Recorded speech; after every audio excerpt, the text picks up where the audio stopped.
Ça fait des années que j'attends cette série. Salut à tous, ici Reg et bienvenue dans l'analyse ultime de la bande-annonce de The Witcher. Pourquoi je dis analyse ultime? C'est qu'on va analyser chaque plan de cette bande-annonce, il y en a à peu près une centaine, avec mes connaissances des livres et de ce que je sais de l'univers du sorceleur. Il faut savoir que The Witcher, ce n'est pas que les jeux vidéo, il y a quelques livres qui sont sortis avant. Grosso modo, cette série va se concentrer sur les 3 premiers livres, je pense, peut-être même les 4 premiers, mais on va en parler juste après. C'est qu'en fait, les 2 premiers livres, Le Dernier Vœu et L'Épée de Providence, sont des livres, des recueils de nouvelles, donc c'est des histoires assez indépendantes dans lesquelles Geralt va arriver et va résoudre des problèmes. Et Le Sang des Elfes et Le Temps du Mépris sont les 2 premiers livres de la saga, donc en théorie le livre 3 et 4 de manière générale, mais le 1 et 2 de l'histoire principale avec Ciri. Et je pense que la série va prendre un peu des histoires courtes des 2 premiers, donc de L'Épée de Providence et du Dernier Vœu, et va injecter aussi l'histoire du Sang des Elfes. Je ne pense pas que ça va plus loin que peut-être quelques scènes du Temps du Mépris, on verra, même si ceux qui ont lu le livre vont se dire que ça va plus loin que ça va jusqu'au 3e livre, mais je ne pense pas et je vais vous expliquer pourquoi. En théorie, la série va sortir cette année et elle comportera 8 épisodes. Je précise que je suis un grand fan des livres, un grand fan du jeu vidéo, je me suis même tatoué les signes du jeu vidéo pour vous dire. Vraiment, c'est mon univers de fantasy préféré et j'ai tellement hâte de voir cette série, mais je vous donnerai mon avis à la fin. Là, on va faire l'analyse. Le premier plan est assez intéressant parce qu'on voit déjà l'esthétique de la série, on voit que c'est un peu gris, on voit les cheveux sales de Geralt. On voit aussi que les gens dévisagent Geralt. C'est normal parce qu'en fait dans les livres, même dans les jeux vidéo, Geralt il se fait souvent dévisager parce que c'est un monstre, c'est un sorceleur, c'est un mutant. Du coup les gens quand ils voient un sorceleur, ils le dévisagent. Et j'aime beaucoup cet aspect qu'ils ont donné à la série déjà dès la première scène, c'est qu'on dirait vraiment que c'est un mutant qui est mal vu et que les gens n'aiment pas. Et j'aime beaucoup aussi l'esthétique grise qui va vraiment évoluer au fil de la bande-annonce, mais ça présage vraiment une sorte d'univers dark fantasy plus sombre qu'un Seigneur des Anneaux par exemple. Et Dieu merci, c'est le cas. Sur ce plan-là, je pense pas qu'il y ait trop d'informations à donner, c'est juste Geralt qui tabasse quelqu'un, il n'y a pas trop d'infos, je pense pas que c'est le plus important. Pareil pour ce nouveau plan du village, c'est pas très important vraiment ce que Geralt regarde, mais on aime bien le fait qu'il soit sale. Ça fait penser à une scène qui est très importante dans les livres, on va en parler juste après. Beaucoup de personnes ont gueulé sur le fameux médaillon de Geralt, alors moi j'adore l'esthétique qu'Henri Cavill, il fait vraiment Geralt sur cette bande-annonce. Beaucoup de personnes ont gueulé à propos du médaillon parce que c'était pas un médaillon aussi stylé que dans le jeu vidéo. Dans le jeu vidéo, c'est un truc en 3D qui bouge et tout, c'est vraiment stylé. Ben là, c'est une médaille plus qu'un médaillon, j'ai l'impression. Ça semble logique parce que dans le jeu vidéo, c'était stylé, c'est une approche plus jeu vidéo. Là, c'est une approche plus réaliste. Donc le fait que ce soit une médaille, ça me semble plus logique qu'un truc sculpté en 3D qui a l'air hyper compliqué à faire. Là, c'est plus une médaille en 2D et moi ça me va très bien. C'est moins esthétique, je suis d'accord, mais ça a quand même son charme réaliste derrière tout ça. Et je suis désolé, Geralt, il a vraiment la classe. Henri Cavill, je l'ai dit, dès l'annonce du casting, c'est un bon choix pour interpréter Geralt. Ce plan-là, on voit donc la forêt de Brokillion, évidemment la forêt des Dryads. On voit d'ailleurs ici Eithne, qui est donc la leaduse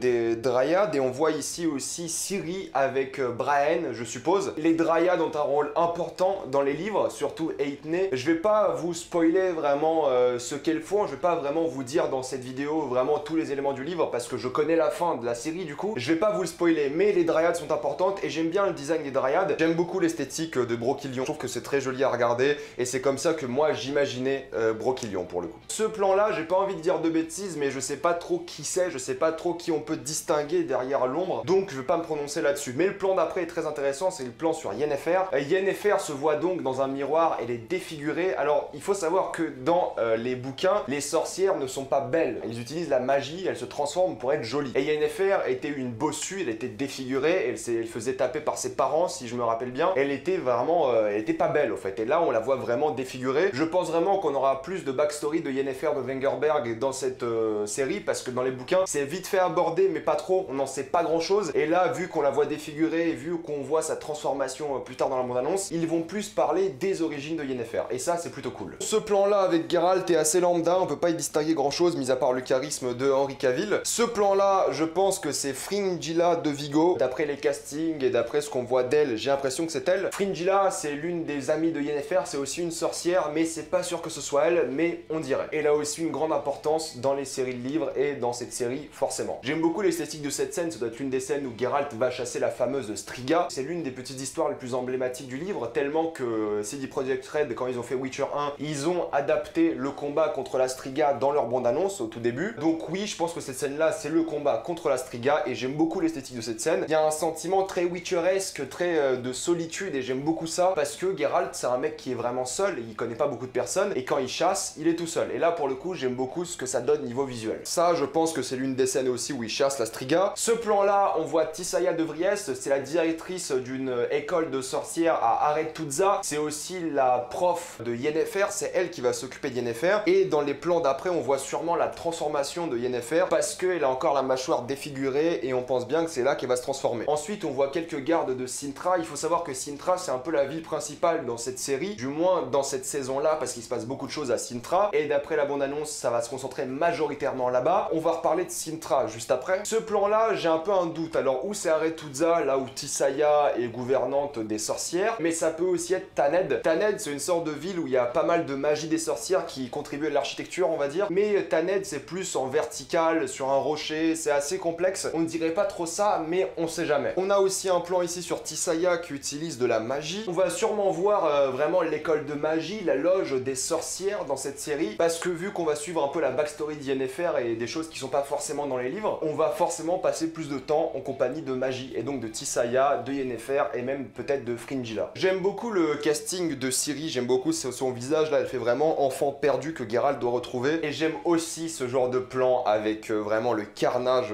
de cette scène là, avec le sang partout, un monstre qui est passé par là. Ça donne vraiment un côté terrible à la série, un côté vraiment horreur, et j'aime beaucoup ça. Dans cette scène, on voit les bannières de Cintra être brûlées, je ne vous dirai pas pourquoi tout de suite, d'ailleurs je ne vous dirai pas dans cette vidéo. Encore une fois, on voit Tissaia utiliser de la magie. Cette scène là, juste après, je sais exactement c'est quelle scène, je sais exactement à quoi ça correspond, mais si je vous le dis, c'est un énorme spoil, donc je vais le garder pour moi, mais c'est un rapport avec Cintra, et c'est un rapport avec quelque chose qui se passe d'extrêmement important à Cintra. Pour ceux qui n'ont pas lu les livres, je ne vous dis pas, mais pour ceux qui ont lu le livre, vous savez de quoi je parle. Encore une fois, Geralt sur Roach, ou du moins Ablett en version française. J'aime beaucoup les visuels, la forêt qui a l'air très peu dense, où il peut y avoir des monstres, enfin j'aime beaucoup la gueule qu'a la série en tout cas. Sur ce plan là, on voit Yennefer qui a le dos tourné, et donc Istred. Istred, c'est l'un des copains de Yennefer, sûrement l'un de ses plus grands amours en tout cas. On voit encore une fois Yennefer défigurée. Ce plan là, je pense que c'est la loge des sorcières, mais je suis pas sûr du tout. En gros, les sorcières, elles ont une loge, elles ont une sorte de conseil des sorcières, on va dire ça comme ça, et ça a l'air d'être ça, parce qu'on va voir beaucoup plus de sorcières dans cette série, et ça a l'air de représenter la loge des sorcières. Là, on a un plan qui faisait écho au plan d'avant, où Yennefer casse la glace parce qu'elle se voit défigurée. Ça a l'air d'être un plan sur la chaîne que va jeter Geralt sur la Striga, on le voit juste après. Dans les livres, Geralt utilise une chaîne pour lutter contre la Striga dont on voit la main juste après. Ce plan-là, il me dérange un peu parce que c'est Triss Merigold. Triss Merigold, dans les jeux, elle ressemble à ça. Dans les livres, elle est vraiment peau très pâle, elle est rousse. Bon là, ils ont complètement changé le casting, c'est clair et net. Mais surtout qu'en fait, Triss Merigold, déjà dans les recueils de nouvelles, les deux premiers, elle n'est pas du tout citée, si je dis pas de bêtises. Donc, je sais pas trop ce qu'elle fout là, je sais pas trop pourquoi elle est là. Elle a de l'importance plus tard dans la série. Elle est pas aussi importante dans les jeux vidéo parce que c'est vraiment Yennefer qui domine les bouquins. Mais elle a une importance plus tard par rapport à Ciri, par rapport au sorceleur. Sauf que là, elle a pas trop raison d'être pour l'instant. Du moins, elle est citée, mais elle est pas présente. Peut-être c'est l'une des seules scènes dans laquelle on va la voir, parce qu'elle a pas vraiment été invitée à la Comic-Con, parce qu'elle a pas beaucoup de présence dans les médias, dans vraiment tout ce qui est côté marketing. Et donc peut-être c'est vraiment l'une des rares scènes où elle sera présente, mais j'aime pas trop son esthétique, que j'imaginais pas du tout Triss Merigold comme ça. Dans les livres, elle est vraiment décrite différemment. Là, on a un plan classique de Geralt qui vient sûrement récupérer sa thune après avoir tué un monstre. On voit encore une fois un Geralt peut-être un peu trop musclé pour interpréter Geralt. Henry Cavill, c'est vrai que c'est une énorme masse. Mais alors ça, c'est intéressant parce que c'est un plan où il se fait soigner. Je pense qu'il se fait soigner, si je dis pas de bêtises, par Elander. Et ça doit être dans le chapitre Something More du livre, qui est un chapitre vraiment intéressant parce que c'est l'une des premières rencontres avec Yennefer et Geralt. Et ça doit être un moment où il se fait soigner. Peut-être ça sera vraiment une architecture de flashback où il va parler peut-être à Nenneke, il va raconter ses histoires. Et Nenneke, c'est une femme qui soignait souvent Geralt. Peut-être ça sera comme ça, mais ça m'étonnerait un peu. Mais ça serait cool d'avoir Nenneke quand même. Mais il n'y a pas eu d'annonce de casting, donc j'en sais rien. Dans cette scène-là, on voit donc la cour du château où il y a Calante, la grand-mère de Ciri et la reine de Cintra. On voit aussi Pavetta, la mère de Ciri. Il faut savoir que dans les livres, Ciri est extrêmement importante parce qu'elle est extrêmement puissante, et c'est pour ça que Geralt doit la retrouver. C'est parce qu'elle est puissante et il faut pas qu'elle tombe dans de mauvaises mains. Les mauvaises mains étant Nilfgaard, plus principalement d'après la bande-annonce. Il y a d'autres problèmes par rapport à ça, mais je vais pas en parler parce que ça serait des spoilers. C'est d'ailleurs là qu'on voit Mousesack, l'un des amis de Geralt et l'un des conseillers de Calante et même de Skellige, tige. C'est un druide et c'est lui qu'on voit ici barbu. Encore une fois, le design de Geralt, je suis absolument fan. C'est sur le plan qui suit que beaucoup de personnes vont dire que ça a dépassé le deuxième livre de la saga originale, donc le quatrième de l'œuvre de Sapkowski. Cette scène-là, c'est la scène où Ciri voit Thor, Lara de Tower of Gaul, et c'est dans le 5e livre. Je pense que c'est une vision plus qu'autre chose, je pense que c'est une toute petite scène, mais encore une fois, j'aime beaucoup l'esthétique de la scène, ça fait plus rêve qu'autre chose. Thor, Lara, c'est un endroit où il y a un portail extrêmement instable. Sur Twitter, la showrunner a dit que ça n'allait pas plus loin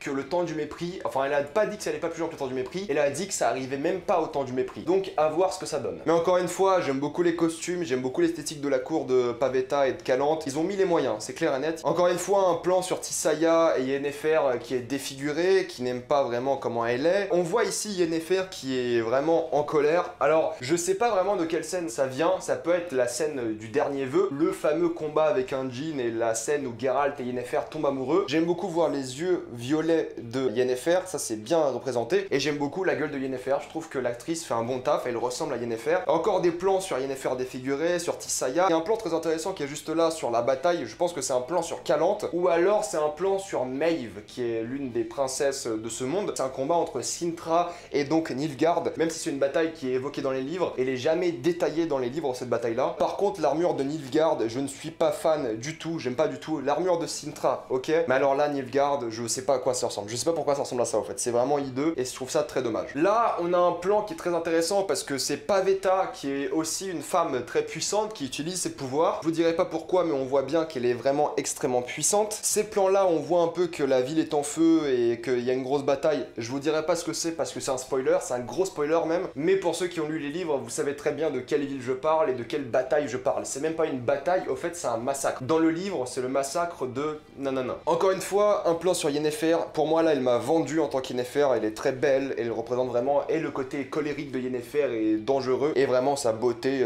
transformée en tant que sorcière. Là, c'est très intéressant parce que je pense que c'est les scènes qu'on voyait au début de la bande-annonce sur Geralt. J'aime beaucoup déjà la scène parce que le format d'image change pour montrer que c'est plus sérieux, que ça va arrêter de déconner. Juste après, on voit la Striga, justement. J'aime beaucoup le design de la Striga, on sait pas à quoi elle ressemble de face, mais c'est vraiment clairement la Striga. Si vous ne connaissez pas du tout l'histoire, regardez au moins la bande-annonce de The Witcher 1, ça vous donnera une idée de quoi je parle. Encore une fois, on voit Ciri, on voit Yennefer, on voit Geralt, et là, Geralt, pour moi, ça c'est le Geralt que j'imaginais dans les livres. Henry Cavill, là, il est absolument parfait, j'ai rien à redire. Cette scène-là, c'est Calante qui dit à Ciri de retrouver Geralt pour que Geralt s'occupe de Ciri, parce que c'est un peu le but des livres, c'est que Geralt devienne le père adoptif de Ciri. J'aime beaucoup ce plan-là parce qu'on voit donc Geralt et Yennefer pour la première fois, ils ont l'air d'avoir une bonne alchimie à l'écran, et j'aime beaucoup ça, mais il faut se concentrer sur les décors, on dirait qu'il y a une sorte de soirée, de orgie limite. Dans le chapitre Something More, Geralt rêve de Yennefer, et je pense que c'est un passage issu de ce rêve-là. C'est pour ça que le décor a l'air un peu trop irréel. Ensuite, on va Geralt se battre à la cour de Cintra après l'explosion de Pavetta, ou du moins c'est l'utilisation de ses pouvoirs. La scène ensuite qu'on voit là avec Geralt, c'est clairement la scène du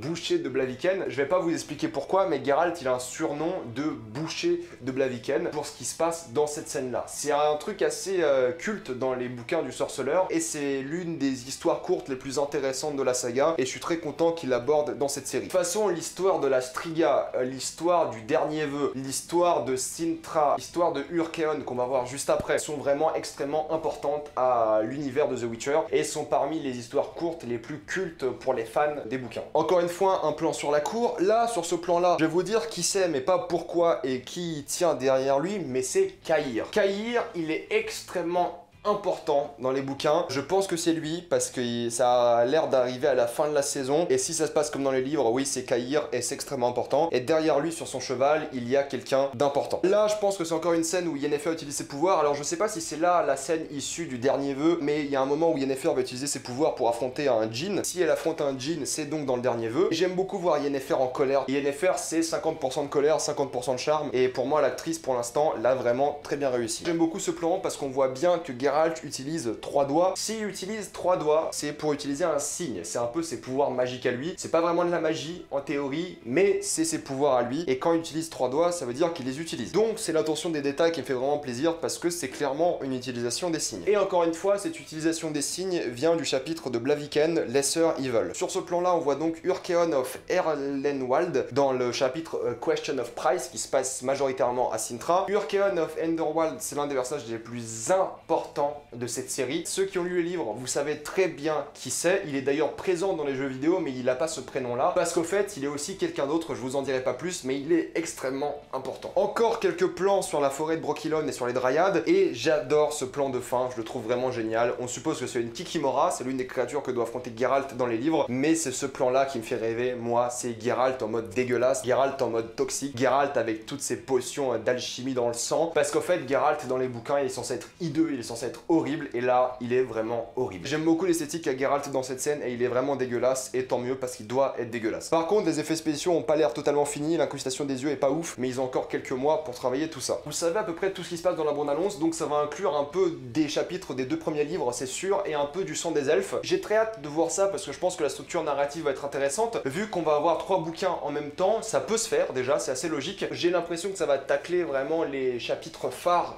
du sorceleur pour commencer. Et en fait, s'ils font 8 épisodes sur 5 ou 6 chapitres, il y a de la place pour faire 10 saisons, quoi. Vraiment, il y a de la place. Et si la série est bien, pour moi, en tant que fan des livres, ça a l'air génial. Dans le sens où il y a les personnages que je reconnais sans faire de recherche, je me dis, voilà, elle c'est elle, elle c'est elle. Il y a juste Triss Merigold, si tu connais pas le personnage des bouquins, bah tu te poses des questions parce qu'elle a pas du tout le même design. Sintra, tu reconnais direct. La Striga, tu reconnais direct. La Kikimora, tu reconnais direct. Mausak, tu reconnais. Urkeon, tu reconnais. Calante, Pavetta, tu reconnais. Vraiment, quand tu connais les livres, cette bande-annonce, c'est un film de cul, quoi. C'est un porno visuel parce que tu reconnais ces gens, ils ont l'air d'avoir mis de l'argent. Les costumes sont pas toujours parfaits. J'aime pas trop le costume de Nilfgaard, par exemple. On dirait vraiment une armure faite en peau de couille, mais c'est comme ça. Mais sinon, les effets spéciaux, j'aime bien que la Striga soit un mec déguisé, j'ai l'impression. Un peu comme dans le premier Alien, c'est un mec qui est en Striga, même si en théorie ça devrait pas vraiment être un homme parce que la Striga est une femme. Mais encore une fois, vous allez voir parce que c'est une histoire qui est géniale et la conclusion est ouf. Ce qui est bien dans The Witcher, c'est vraiment la résolution des conflits, la résolution des histoires. Les dialogues aussi, c'est un truc super important parce qu'ils ont beaucoup de charisme les personnages et surtout qu'ils papotent beaucoup. Par exemple, Geralt, il fait que grogner tout le temps. Geralt, il est extrêmement sarcastique dans les bouquins aussi, il fait que ça. Donc là, les dialogues, on n'a pas trop d'informations parce que c'est des dialogues de bande-annonce, ils sont assez clichés. Mais normalement, ça va être dynamique, ça va péter à droite à gauche au niveau dialogue. Il y aura pas beaucoup de monstres parce que dans les bouquins, il n'y a pas beaucoup de monstres. Je pense qu'il y aura la Kikimora, la Striga et puis c'est tout dans cette saison et ça me va très très bien. Mais j'ai hâte de voir comment le Sintra ça va se passer, j'ai hâte de voir comment Yennefer